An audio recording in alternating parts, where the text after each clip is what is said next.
Как журналист, получается, мен осы Мүлкібаева ханымның вопросын однобоко решила деп айтады. На самом деле, бірінші күннен бастап бүкіл органдарды осы вопрос бойынша сұрағанда мен едім, жинағанда мен едім, инициативамен сол ауылға да, чтобы бұл сұрақ жаңағы заң шеңберінде шешілуін талап етіп, сіздерден өтініш қылып сұрағанда мен едім. Сондықтан енді осы сұрақ бойынша қазір аудиторлық жаңағы шешім шыққан екен, ол шешімде не айтылған? Кім комментарий бере алады осы бойынша? Құзырлы органдар? Не шешім? Аудитордың несі, заключение? Аудитордың проверканың қорытындысы бойынша енді міне дословно айтайын, департамент орын алған қаржылық бұзушылық жойып және оларға заң беру лауазымдыларын жауапкершілігін қарау мақсатында 78 мың теңге мекемемен Гүлнұр Жұмабекқызына 2022 жыл қыркүйек айында негізсіз төленген деп беріп отыр. Негізсіз төленген қанша ақша? 78.544 теңге. Заң шеңберінде мысалы директор бола тұра нақты жұмыс жасамаған адамға осынша ақшаны жаңағы мейлі 80 мың теңге, 70 мың теңге без разница, бірақ мемлекет тарапынан төлеуге қақысы бар ма еді? Жоқ, қақысы жоқ. Ол 5 теңге болсын, 70 мың теңге разница жоқ, қақысы жоқ. Сол себепті біз арыз түскен кезде, ең басында арыз түскен кезде біз алдық та ол арызды 3 күннің ішінде құзырлы органдарға, яғни Жетісу облысы бойынша ішкі мемлекеттік аудит департаментіне, Жетісу облысының еңбек инспекциясы бойынша басқармасына және білім басқармасы Жетісу облысының соответственно жібердік. Сол жаңағы жіберген негізінде бізге осындай қорытынды беріп отыр. Енді ары қарай біздің қандай действиямыз? Біздің ары қарай действиямыз облыс прокуратурасымен келісе отырып, ары қарай мына аудиторлық қорытындыны және соны біз жолдаймыз да ары қарай сәйкесінше ол тиісті органға жібереміз, немесе қазір ДР-ге, немесе сыбайлас жемқорлық басқармасына жіберетін боламыз. Басқа? Жақсы. Енді мынау қоғамдық палата, жалпы біз неліктен қайта-қайта осы мәселеге қайтып келе береміз? Әлбетте екі жақтың тарапы құқық бұзылмасын деген оймен келіп жатырмыз. Қазір ауыл тұрғындары бізге хабарласып, ол кісіні қайтадан жұмысқа тұрғызып жатыр екен. Біз сонда 70 баланың мүддесінен бір адамның мүддесі жоғары ма дегенде біз айттық, бәрін заң органдары өздері шешу керек. Сол заң шеңберінде бәрі ол кісінде құқығы таптамау керек, халықтың да мүддесі қаралу керек деген жаңағы бір мәмілеге келу керек деп сіздердің алдарыңызға қайтадан осы мәселені алып келіп отырмыз. Енді жаңағы білім бөлімінің жаңағы қызметкеріне сөз берсек, осы бағытта сіз қазір қандай жұмыстар атқарылып жатыр, соны комментарий берсеңіз ресми түрде. Енді өздеріңіз білетіндей, Күнсұлу Жұмабековна Малайсарыорта мектебінің оқушы жөніндегі орынбасары болып жұмыс жасап жатыр. Сол жерде жаңағы халықтың наразылығынан жаңағы 70 бала сабаққа келген жоқ 3 күнде. Біздің білім бөлімі тарапынан қызметтік тексеру жүргізіліп, мектеп директорына ұсыныс берілген болатын. 17 қаңтар күні ол кісіні жұмыстан босатқан директор. Сол директордың жаңағы іс-әрекеті бойынша еңбек инспекциясына шағымданады, Күнсұлу Жұмабековна. Тексеріс жүргізілді. Кеше күнмен 10 ақпанмен акт келеді, бізге тексеру актісі. Оны қазір бізде білім бөлімінде бүгінгі күні Жетісу облыстық сапаны қамтамасыз ету басқармасымен білім бөлім басқармасы тарапынан тексеріс жүргізіп жатыр. Тексерістің қорытындысы біткеннен кейін мен қосымша айтатын боламын. Жақсы. Басқа да мысалы құзыретті органдар, полиция болсын, прокуратура болсын, осы жаңа сұрақты жете бақылауда ұстап отырсыздар ма? Өйткені мына халық қазір әлі күнге шейін наразылығын білдіріп, қазір мына бізге журналист ретінде хабарласып отыр. Мен халық бізге хабарласқан кезде немқұрайлы қарай алмайтынымды ескеріңіздер. Ол кісілерден де қазір біз ол кісілердің де жағдайын тыңдап қайтуымыз керек. Не себепті? Сіздер мысалы заң жүзінде өздеріңіз шара қолданып жатқанса, ол кісілердің тарапынан оларды халықты да тыңдайтын жаңа адам болу керек. Сондықтан олар мына қазір хабарласып жатыр, біз олардан да ресми комментарий аламыз. Жақсы ма? Бұл осы ауылдың Мүлкібаева бойынша бұл бүгінгі күні басталып тұрған мәселе емес қой. Бұл былтырдан бері басталып келген мәселе. Ол сол күн мәселе басталғандықтан, ол жерде балалар связаны болған, халық көтерілгендіктен, көтерілмесе де наразылығын білдіріп жатқан, сол күннен бастап біздің қадағалауымызда полиция қызметкерлері болсын, прокуратура органы болсын, аудан әкімшілігі болсын, ол біздің назарымызда және қадағалауымызда оның түпкілікті шешіміне қабылдағанша дейін біздің назарымызда болады. Сосын Қанат Болатович, сізге бір өтініш. Мына жерде міне енді өздеріңіз естіген боларсыздар, алдыңғы бір келген кезде жаңағы мына аудан прокурорына кіріп Ермек Сансызбаев деген азаматты осы Мүлкібаева ханым мүддесін қорғаймын деп біраз балағат сөз айтып, біраз адамдардың да менің де ар намысыма нұқсан келтірген болатын. Ол бойынша біз ресми арыз жібердік, бірақ Кербұлақ аудандық полициясы оны басқалай шешім қабылдады, біреу былай бұрмалады, бірақ оны біз жаңағы соттың негізінде қазір қарап жатырмыз. Бірақ сіздерден өтініш, бұл мәселені комментировать етпей тұрып, кез келген белсенді болсын, мүддесін қорғау. Біз жаңа Мүлкібаева ханымның өзін қорғама деп айта алмаймыз, қорғау керек. Кез келген адам имеет право на защиту. Түсініп тұрсыздар ғой, бірақ адам өзін құқығын қорғаймын деп басқа адамдардың да ар намысына тимеу керек, дұрыс па? Мен Мүлкібаева ханым шошқа басқа деген сөз айттым ба? Бірінші күннен ондай сөз айтқан жоқпын. Мен айттым, мектеп директоры шын мәнінде балаларға білім бере тұрған жағдайда осындай бір олқылықтар орын алмаса, кейін осы балалардың психологиясына, олардың жаңағы осындай адам болмауына керісінше бәріміз бірге жұмыс жасайық деген ғана ниет болды. Ал бірақ ол сөздер бұрмаланып, күні бүгінге шейін жаңағы белсенділердің арасында әртүрлі қауесетпен жүр. Сіздердің правоохранительный надзорный органдарға не үшін осы жерде мен айтып отырмын? Қанат Болатович, сіздер осы жерде тұрасыздар. Біз бұл жердің тұрғылықты тұрғындары емеспіз. Ауыртпалықтың бәрі сіздің мойныңызға келіп тіреледі. Сондықтан біз сізге айтарымыз, біз тек қана журналист ретінде бұл жаңа халықтың да мүддесі кетпесін. И жаңа мемлекеттік ортада біз конституционный стройға қарсы ешқандай әрекет жасамауымыз керек. Ешкім бұл ситуациядан кейін зардап шекпеу керек. Бәрі заң бар. Заң шеңберінде ешкімнің құқығы тапталмау керек, бітті. Бірақ сол кезде өзіңіз де білесіз, осы жастарды сізге де алып келгем, олар самосуд жасаймыз деп, мысалы солай жасағандықтан біз бүкіл органдар сол жаққа апарғанымыз да рас, өзіңіз білесіз. Жиналыс өткіздік, бірақ ол жиналыста біз ешкімнің құқығын таптаған жоқпыз тағы да. Бар жағын тыңдадық, халықты тыңдадық, бірақ біз халықтан үлкен емеспіз. Халық ол жерде бекер шырылдап жатыр ма, шырылдамай жатыр ма, оны да көрдіңіздер. Енді сол халық бүгін тағы да шырылдап отырғаны дұрыс емес деп ойлаймын мен. Мен әлбетте ол кісінің қандай адам екеніне, жаңа қандай директор екеніне баға бере алмаймын. Ол үшін міне сіздер отырсыздар, әрбір орган оған мысалы жеке өзінің тарапынан баға береді. Мейлі құзыретті, мейлі надзорный орган, мейлі білім бөлімі болсын. Бірақ біз жалпы адами тұрғыда ол кісінің жаңағы мына қоғам алдындағы жауапкершілігін ұмытпауын сұрадық тек қана. Өйткені мына общественный резонанс әйтпесе, халық шуласа, халық жыласа, бізде қарап отыра алмаймыз. Себебі ол жерде 70 баланың мүддесі, одан кейін 70 ата-ананың мүддесі, одан кейін жалпы бір ауылдың абыройы болып тұр. Осыған міне жете назар аударсаңыздар, біз бүлік шығарушы болатын болсақ, сіздердің алдарыңызға келіп, мінекей осындай әңгіме айтып отырмас едік. Ол мына белсенді мін деушілердің құлағына алтын сырға. Егерде біз шын мәнінде біреуді араздастырғымыз келсе, біз сіздің алдыңызға былай келмес едік. Біздің іздегеніміз керісінше берекет. Осыны тоқтатсақ екен, мына халық та шуламаса екен, сіздердің де тарапынан осы жаңағы президентіміздің қойған саясатымен келеткен жолда екі жаққа кетпеуіміз керек, халықпен бірге болуымыз керек деген мақсатта осы жиналыста міне осымен Құдай берсе 4-ші рет ұйымдастырып отырмыз.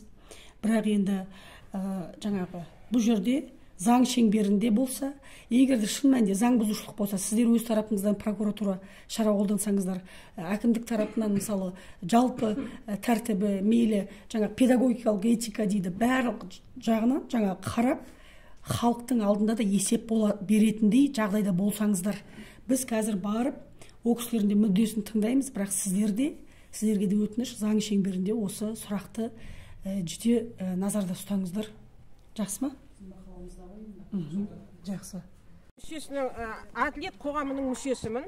Біз анада Күнсұлу Жұмабек қызын шақырдық, жаңағы немен таныстырайық деп. Ол кісі кабинетінде отырды, бірақ бізге айқайлап бізді қуып шықты. Әділет мүшесінің 3 адамын. Сосын біз өзіміз директордың кабинетіне келіп, жаңағы енді қабылдадық. Қабылдадық жаңағы шықсын деп. Бұл елдің несі, халықтың несі. Біз халық болғаннан кейін халықтан асып тұра алмаймыз. Тек қана халық жақпыз біз. Әсел.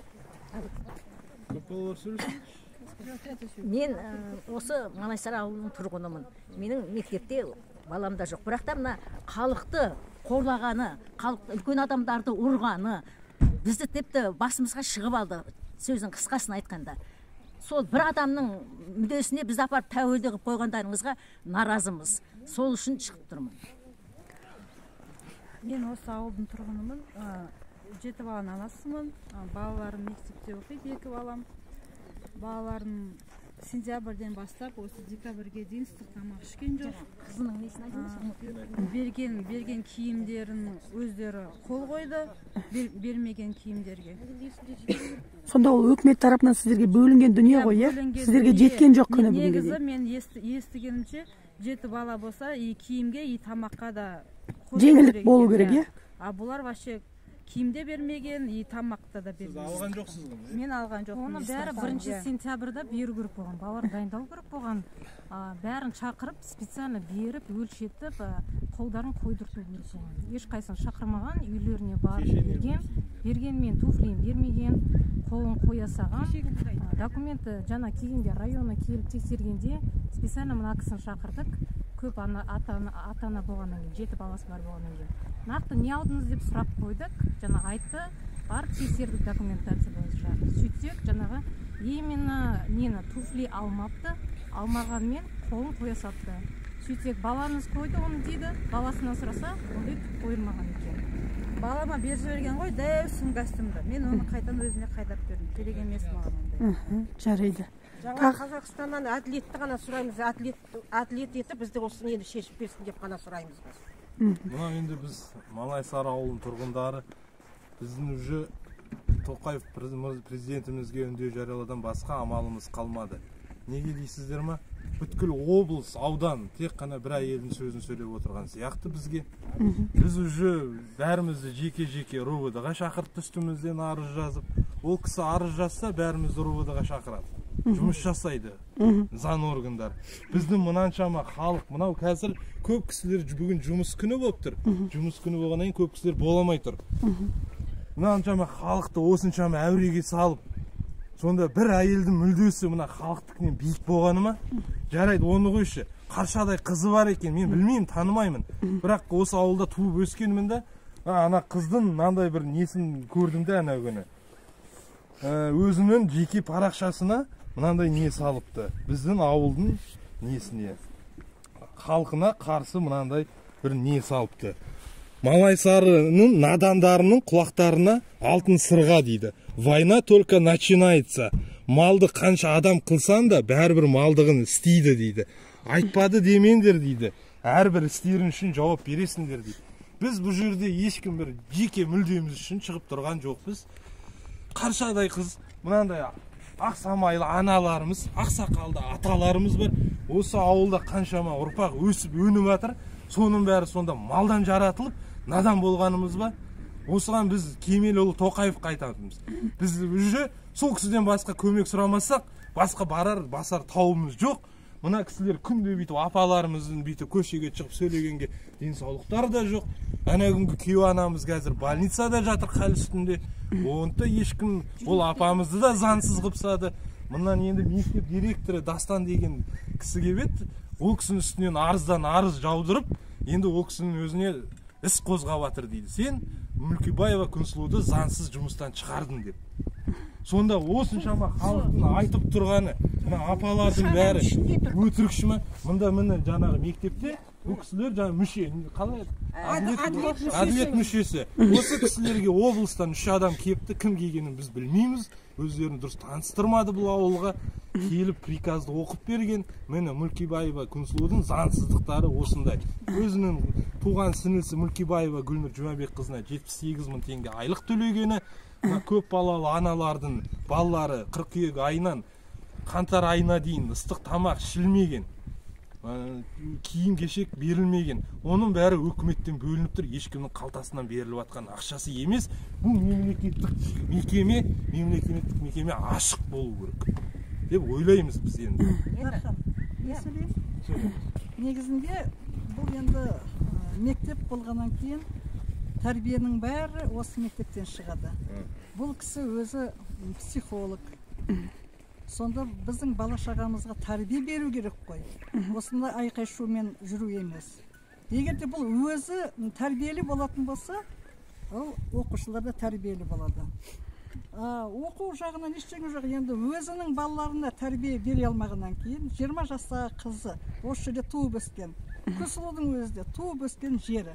Егер де осы балалары өзі туып өскен жерді қадірлемесе, егер де жаны ашпаса, елге барлығына түкіретін болса, одан қандай біздің Қазақстанның азаматы шығады?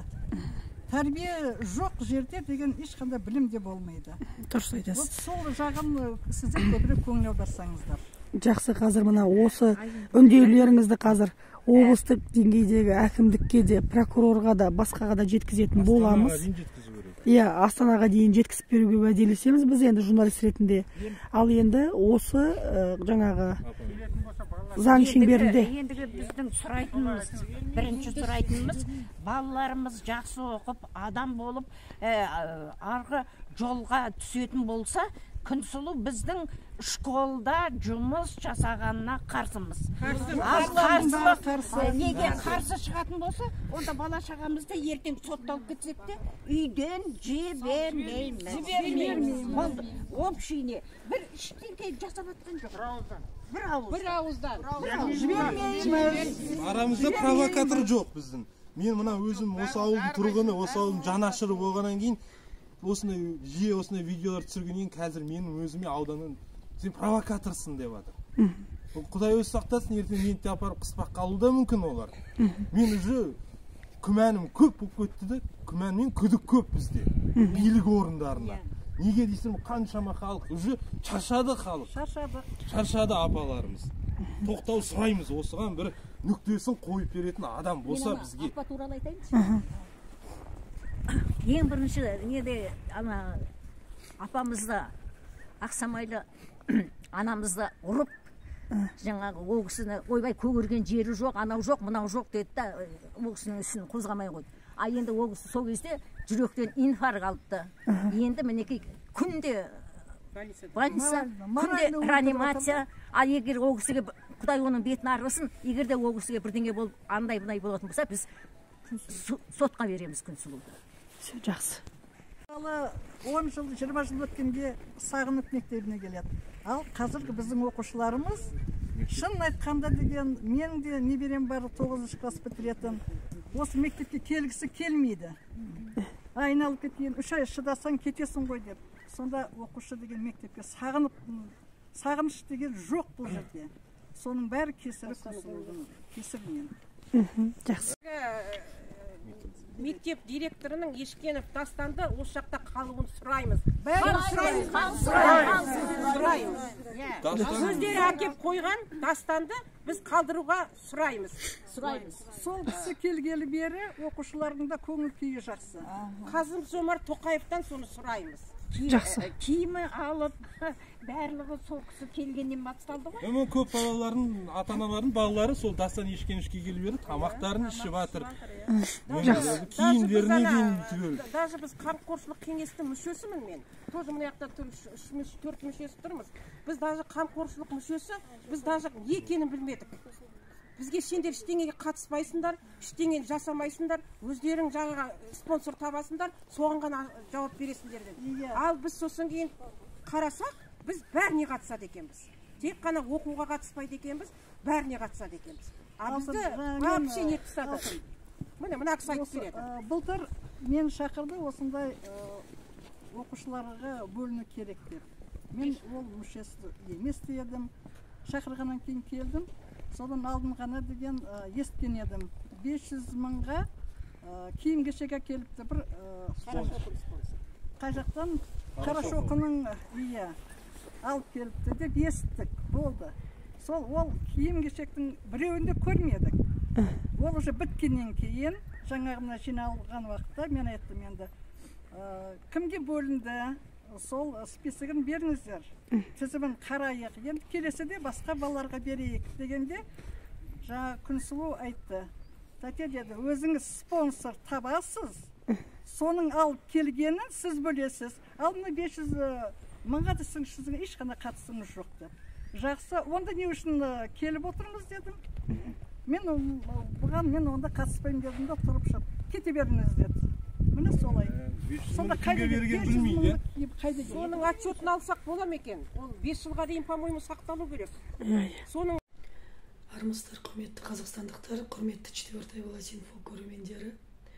Бүгін бізді тағы да Кербұлақ ауданы Малайсары ауылы шақырған болатын. Жаңа сол жақтан келдік. Енді қазір облыстық білім бөлімінің басшысына кіріп, осы бағытта тағы да ресми ақпарат алмақшымыз. Себебі бірнеше фактор дәлелденді. Мектеп директоры, Малайсары мектебінің директоры Мүлкібаева ханымға байланысты. Ол кісі үнемі бізге маған жала жабылды, бір жақты ғана жаңағы қарау болды деп көптеген жерден көмек сұрайды. Біз бірақ объективті түрде әлбетте екі жақты бірдей қараймыз. Ол бастан осы мәселе басталғаннан бері біздің редакция жан-жақты қарайды бұл сұраққа. Бірақ енді әлбетте адам қорғанған кезде ойына не келеді соны айтады ғой. Сондықтан біз ол кісінің де құқығын сыйлаймыз. Ол кісі қалай қорғанам десе өз еркі, бірақ жалған ақпарат болмау керек. Бұрмаланған ақпарат болмау керек. Журналистер мал шошқа атанбау керек. Тек қана өзінің құқығын қорғау жөнінде жаңағы барлық процедуралар жасаса заңды. Бірақ заң жағынан көптеген жаңа халықтың айтқан уәждері дәлелденген көрінеді. Енді сол бағытта құзырлы органдар өзінің шарасын қолданамыз деп жатыр. Бүгін денсаулығымыздың болмағанына байланысты, даусымыздың осындай болғанына байланысты қарамастан сол ауылдың тағы бір мәрте жан айқайын естіп қайттық. Сәлеметсіз ба? Білім бөлімінің облыстық деңгейдегі басшысы ретінде сізге сауалымыз, мына Малайсары жұртшылығы тағы да бүгін шуылдап бізді шақырған болатын. Тағы да сол Мүлкібаева ханымның сұрағы бойынша. Ол жерде жаңа қолдарында осы Алматы облысы бойынша аудиттік жаңағы тексеріс есебі бар екен. Сол есептің негізінде жаңағы Мүлкібаева ханымның тарапынан ол кісінің өзінің туысына 78 мың теңге жаңағы аударылған дейді. Осы қаншалықты осы процесс заңды? Негізі осы оқиға болғаннан кейін әрбір құзырлы орган өзінің жұмысын жүргізілді. Яғни ішкі аудит департаментінің қорытындысы бар. Расымен директордың міндетін атқарып отырған уақытта Күнсұлу Жұмабековна Мүлкібаева, яғни ондай қадамға дұрыс бармау керек еді. Енді ол яғни барлық заңнаманы бұзған болып саналады. Енді осы мысалы шынайы тұрғыда енді қазір бұл кісіге шара қолданды. Мысалы құзыретті органдар қолданды деп есептейік. Сол негізінде сіздерге хат келген кезде сіздер өз тараптарыңыздан бұндай жаңағы мектеп директоры бола тұра осындай қадамға барған үшін қандай шара сіздерден предусмотрено законом дейді ғой. Сіздерде заңнамалық тұрғыда қандай жаңағы заңнамалық нормалар қарастырылған осы бағытта? Енді бұл жерде көрдіңіз ба, Дина, яғни арнайы бізде заңнамалық жоқ. Біз бәріміз Қазақстан Республикасының азаматы ретінде Қазақстан Республикасында жұмыс істейтін мемлекеттік жаңағы мекемелер барлығымыз осы Қазақстан Республикасының еңбек туралы кодексін жаңағы басшылық қыламыз. Ең бастысы.